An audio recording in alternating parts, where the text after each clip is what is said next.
Who is the tax being placed on in this example? In this example, the tax is being placed on imposed on the seller. How do we know that? There's a shift in the supply curve. So based on the shift in the supply curve, therefore the tax is imposed on the seller. What was the price pre-tax, before the tax? How much did consumers pay for the product before the tax?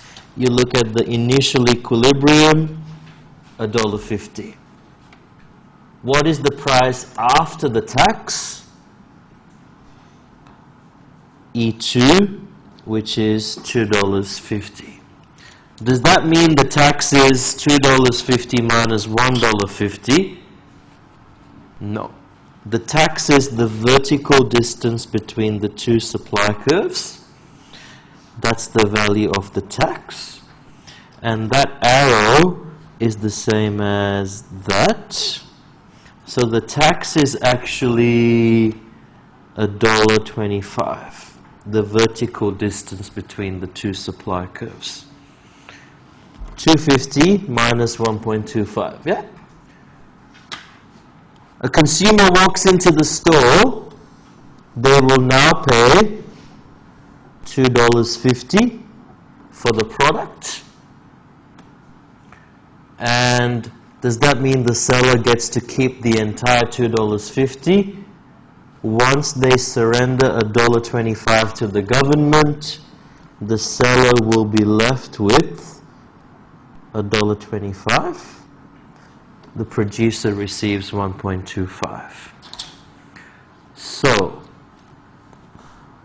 the consumer burden is 250 minus 150, which is $1. That's the consumer burden, or the incidence on the consumer. You can call it incidence, you can call it burden. The consumer burden is $1. That's the difference between what do they pay now and what did they used to pay before. So, how much is the producer burden then? Producers used to get $1.50, now they get $1.25. The producer burden is 25 cents. Easy?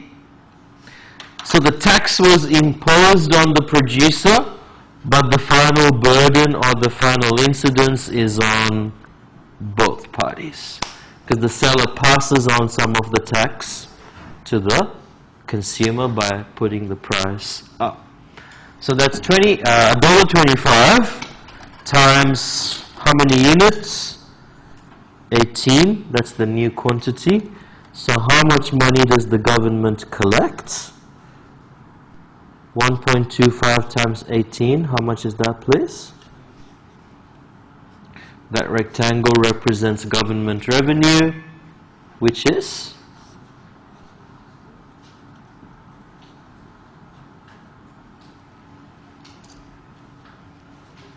$22.50.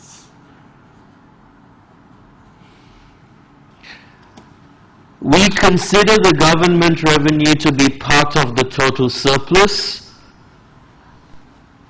because, assuming the government is not corrupt, they receive the money and they can use it for society's benefit. So the government revenue is considered to be part of the surplus. They receive the money which they can use for social purposes. So the deadweight loss is simply the empty triangle. That empty triangle is the deadweight loss. All good?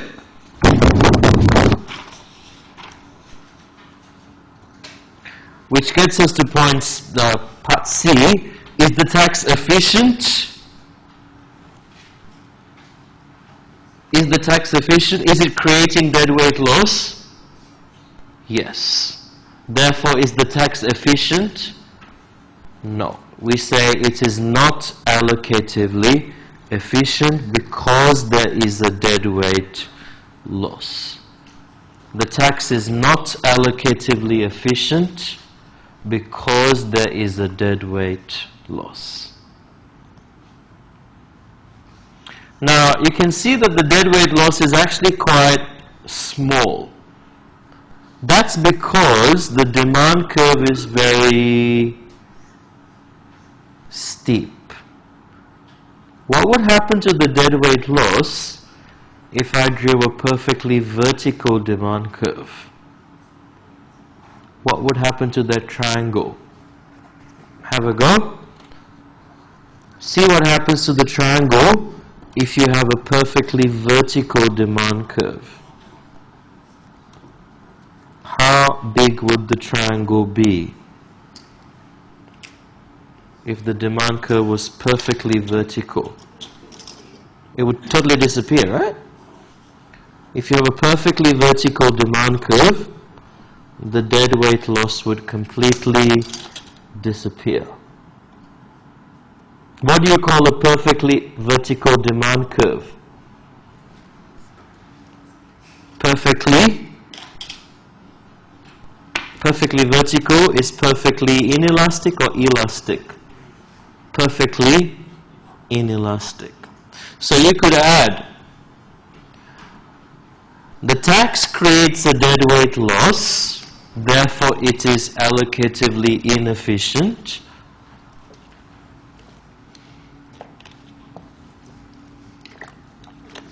But if demand or supply were perfectly inelastic,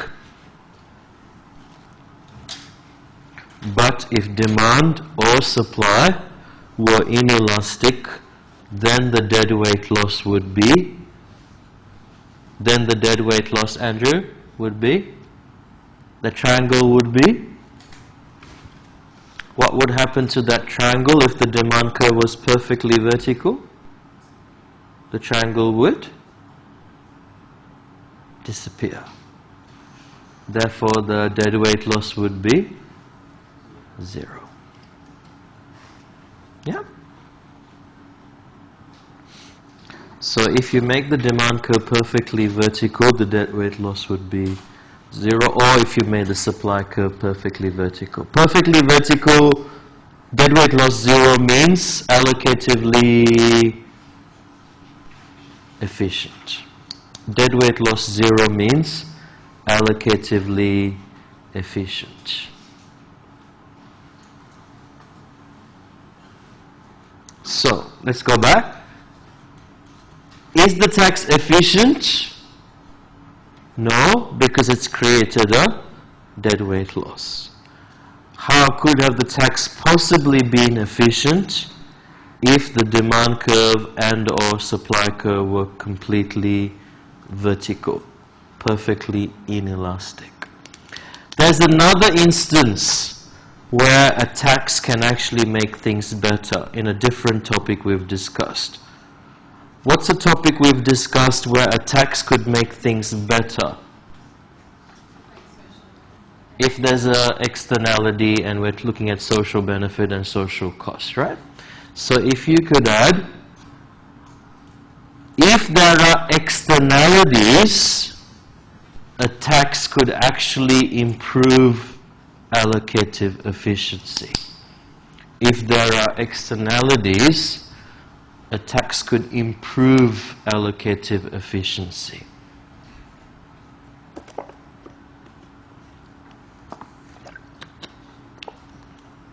So for example, a couple of years ago we had a carbon tax in Australia. What was the purpose of the carbon tax? The market was ignoring the externality of pollution. So the market was not being allocatively efficient. The government steps in, imposes a tax to make things better from an efficiency point of view. So it's pretty intuitive. If the market has a problem, i.e. there's an externality, can the government improve it? Yes. So if the market is ignoring externalities like pollution, the government can step in, impose a tax, and make things better. But if there's no externality issue to begin with, let's say the government puts a tax on highlighters, so there's no externality issue. They're pretty safe products, no one's really being harmed by these, no one's really getting a third-party benefit from these, and the government decides they're going to tax highlighters. Was the market efficient to begin with? Yes, there were no externalities. The government steps in. Does the government make it better or worse? Now it makes it worse because there was no problem to begin with. Government steps in, makes it worse. So the other way that you could have an efficient tax is if there are externalities, government steps in, it could make it better. Make sense? Externality problem, government steps in, can improve it. No externality issue, government steps in, can make it worse. Okay, the next question about the budget. Who watched the budget? Last week, on Tuesday, on TV. Just say yes. No, you won't even say yes. Well, that's a picture from the budget. You missed out. Look at that. They were all dressed up. Julie Bishop with those glowing, glistening blue thingy she's wearing. Yeah. Yeah. It's pretty good. Yeah. They talked about some taxes. They talked about a digital download tax. Now, the government is not calling it a Netflix tax. That's what the media is calling it. So the government has decided that there will be a tax on digital downloads. Not just any product you buy online, just the digital products that you buy online. And they've also decided that this is going to be on the buyers. So, if you have a tax on buyers, which curve will be impacted? If it's a tax on buyers, it will affect the demand curve. So let's say a download of a movie used to cost $5, and the government decides that consumers need to pay a tax of $50 cents per download. So I'll shift the demand curve down by 50 cents. Does that mean the new price is $4.50? If the government imposes a tax of 50 cents on demand. That's 5, that's $4.50, but the new price is actually more than $4.50. Because we always look at the equilibrium price. That's E1, that's E2. We always look at the equilibrium price. That's a random number, 470. So the consumer pays 470 to the seller. That's what the producer receives. Is that all the consumer pays? Because now they also have to pay a 50-cent tax to the government. So the consumer effectively pays $4.70 plus 50 cents, which is $5.20.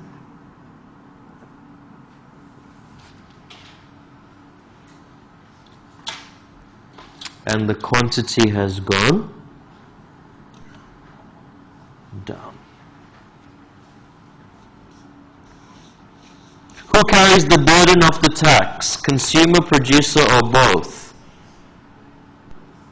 Both.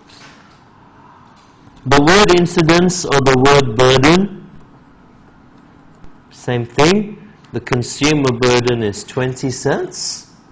The producer burden is 30 cents.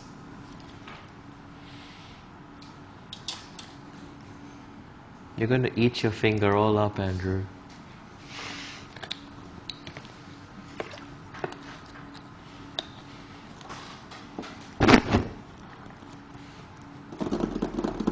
What determines the overall burden of the tax? Is it who the tax is imposed on? So the government asks the seller to pay. What did the seller do?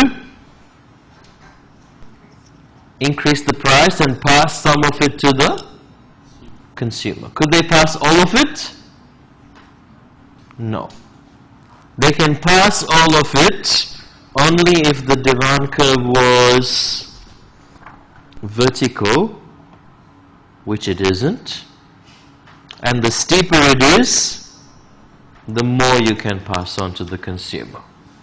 So if the demand curve was quite steep, the consumer burden would go up. So if the elasticity of demand decreases, the consumer burden would increase. The less sensitive consumers are, the producer can pass on more to them. Which makes sense, right? If you are not sensitive to the price and you're going to buy it anyway, the seller would logically then pass on more tax to you. But if you're quite sensitive, then they would be wary of passing any tax on to you because you're quite sensitive to the price, isn't it, Jessica? Yeah, Jessica's very excited. Likewise, what if the supply curve became more steeper? Then the producer burden would go. The producer burden, if this became steeper, the producer burden would go up as well. Basically, if the curve gets inelastic, that party's burden goes up. And there is intuition behind it. If you're not sensitive to the price, you're going to end up paying more.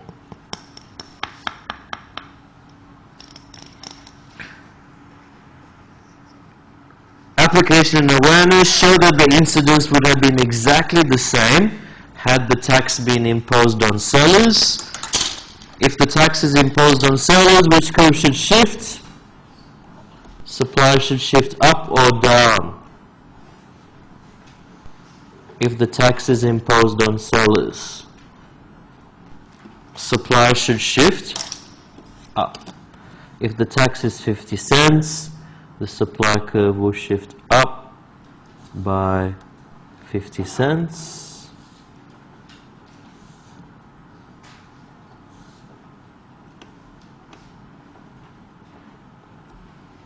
Does that mean the new price is $5.50?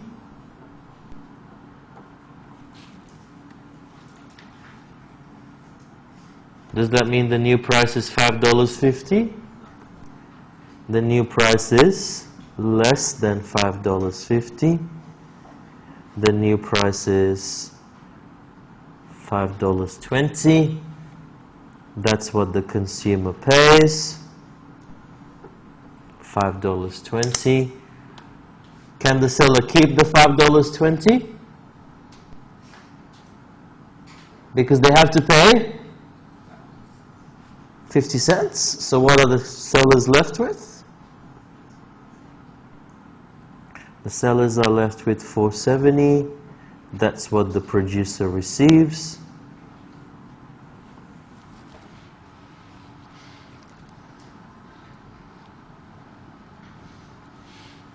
In the end, does it matter who the tax is imposed on? Does it matter who the tax is imposed on? No. You can add, the incidence or burden is independent of who the tax is imposed on. The incidence or burden is independent of who the tax is imposed on.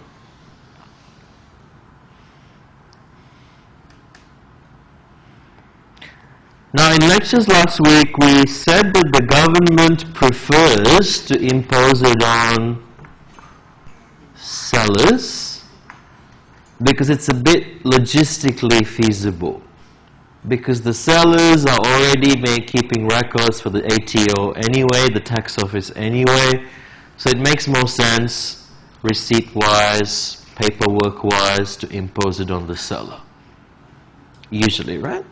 So if there was to be a tax on highlighters, it would just make sense to impose the tax on the seller, because telling you to pay it would involve you declaring your receipt or buying a highlighter.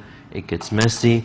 But if it's on the seller, they've got a record of that regardless, and it's easier logistically. Cars and houses, the tax is on the buyer, because you've got to declare it. However, the third question, part B, why would the government then choose to impose the tax on buyers in this example? Usually it makes sense to impose the tax on the seller, but in the Netflix tax case, it's actually better to impose it on the buyer. What did you guys discuss in your groups? Why does it logistically make sense? We discussed it because it's a GST tax. Mm-hmm. You need to put it on the buyer because it's already involved in the total price. Whereas if they put it on the seller, Netflix, for instance, it'll discourage that from entering the Australian market. Okay, so one point is it's a foreign firm to begin with. It's not a local firm. So, and that's not just Netflix, it's digital downloads from any website. So you're right. So Netflix may have a physical presence in Australia, but not every website does. And if they are overseas, how do you actually impose the tax on an overseas company? Tariffs. Sorry? Tariffs. But they haven't entered the market. The tariff is only on physical products. Yeah? So it becomes logistically difficult. So one issue with this is it's logistically difficult to impose a tax on a digital product from a company that may not have a physical presence. So that could be one issue. And as you said, if they had it known, they may not have come to the market to begin with. So that's another concern. So it's an online digital product, imposing it on the seller who may be overseas may be tricky. Now, did the government say it's a tax on any product you buy online? They specifically said it's a tax on digital products. Because if you bought a pair of shoes online, would the government know about it? No. Would your internet service provider know about it? No. They'll know you visited the shoe website, but they wouldn't know that you bought a pair of shoes. Now, digital products. If you buy a digital product online, would your internet service provider know about it? Yes. So the second reason for the tax on the buyer, because the record is already kept. We know that such and such downloaded such and such a movie from Netflix or dollar-wise or quantity-wise. The ISP, the internet service provider, is keeping that record regardless. So with digital downloads, the ISP has a record of that transaction, so you can't really, you're implicitly declaring it to the government. Does that make sense? You can buy a DVD online, nobody might really know about it, but if you download a Netflix movie, a record is kept. So in this instance, for logistical reasons of imposing it on an overseas seller, and also the advantage of the product is registered through downloading it via your ISP. Most of Netflix goes through internet packages. You can get a package with Vodafone or a package with Optus or a package with Telstra. So it's already a record that's being kept. So it makes sense. Yeah? Are they also trying to scope a ton of market activity? So there's other areas I don't, yeah. raise revenue. Yeah, It's just yeah. like an easy way to do it. I guess what Kian's saying is perhaps maybe Opera Australia was upset about people watching Netflix and not going to watch the arts. So they lobby the government, which some people do. So they're worried, or if they all watch movies, they won't watch operas and watch stage shows. Let's tell the government to charge a tax so people don't download. That happens, but I don't think in this case. Yeah. It's a revenue. It's an easy way to raise revenue. Records already being kept. It's a small tax, 50 cents for a $5 download. Consumers may be relatively inelastic. They might buy it regardless. They want to watch the series or movie. So it's an easy tax, easy way for the government to collect revenue. Sounds good? But otherwise, taxes make sense if they are imposed on the seller. But in this instance, it actually makes logistical sense being imposed on the buyer. Learning life lessons. Assume that Netflix is a monopoly. Now, you've seen this graph 17 times, 1,700 times, 17,000 times. You've drawn this graph on the ceiling of your above your bed.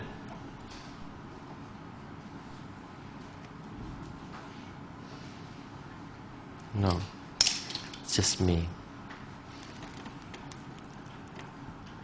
Okay. It says, assume it's a monopoly in long-run conditions. Can a monopoly make profit in the long run? Yes. So I'll draw the average cost curve below the demand curve, because a monopoly can make profit in the long run.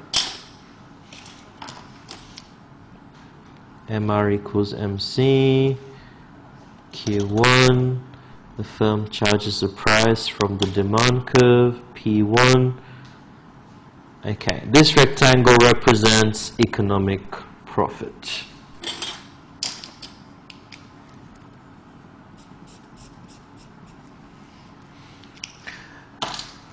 Last question.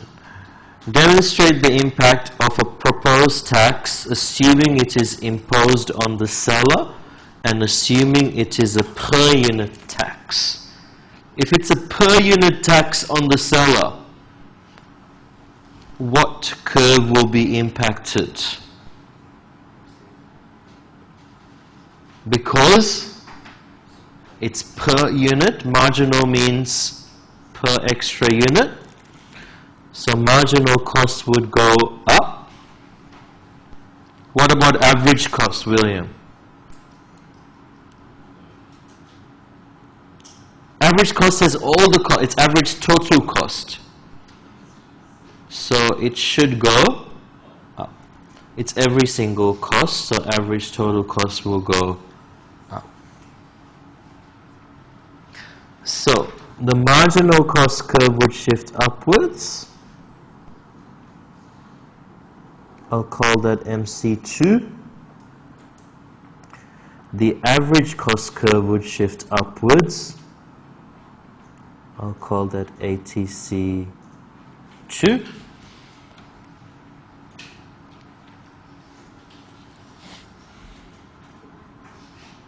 What else do I need to consider? Would the firm continue to produce the same quantity? Because the profit maximizing rule is MR equals profit maximizing rule is MR equals MC. So the MC is no longer here, right? The marginal cost has gone up. So look carefully. You need to look for the new profit maximizing point. We'll call that Q2. This is the new profit maximizing point.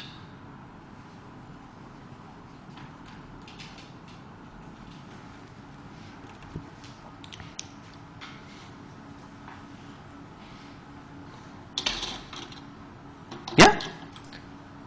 So the firm is now producing less than before. What has happened to the price? The price has gone up. What has happened to the average cost? The average cost has also gone up.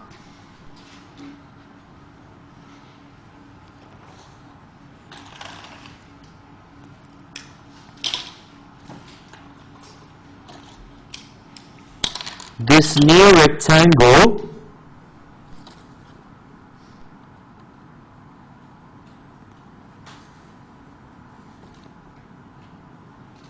is the new economic profit.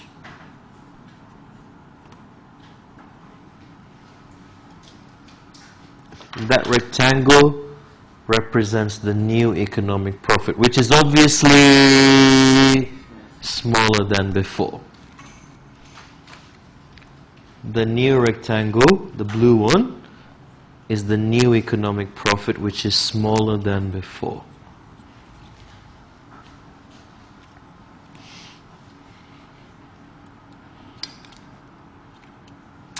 We won't push the average cost above the price because the government will never have a tax that causes a firm that's making a profit to then make a loss. So that's why I haven't pushed the average cost curve above the price. Taxes take a part of your profit. It doesn't actually make you go bankrupt. So the average cost curve is not above the demand curve even after the tax. The old profit is this yellow, and the new profit is the blue rectangle. Last question.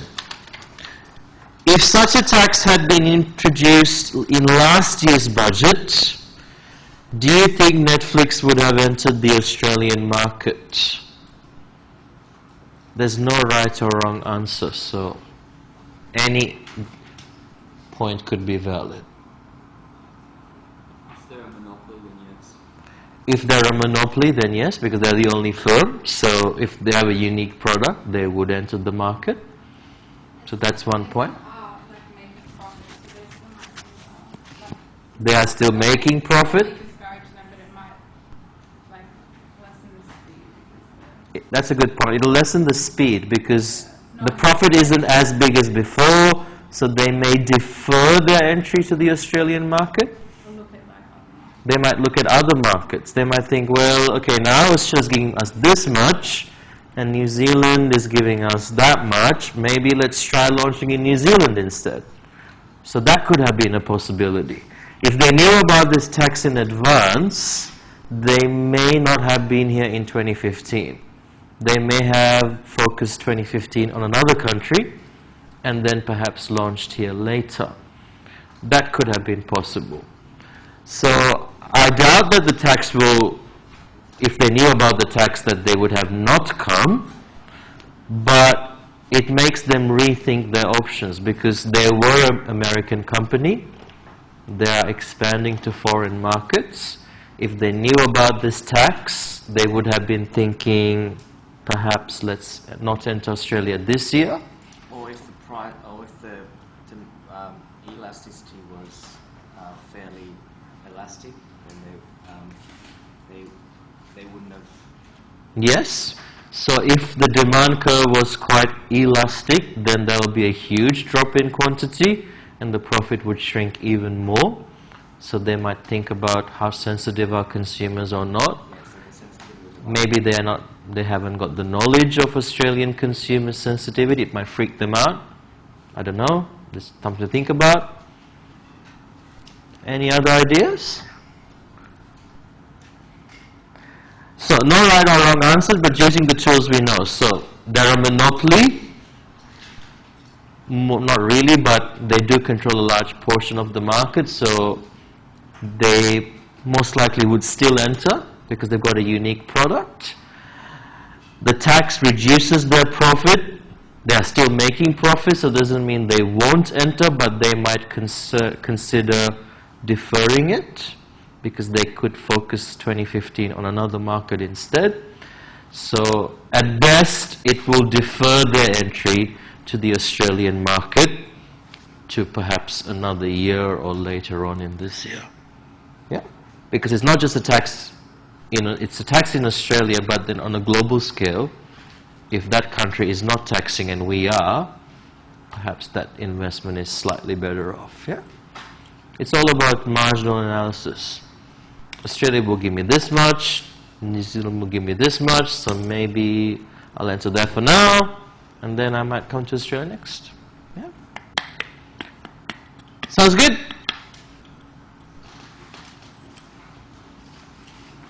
Thank you. I will see you next week.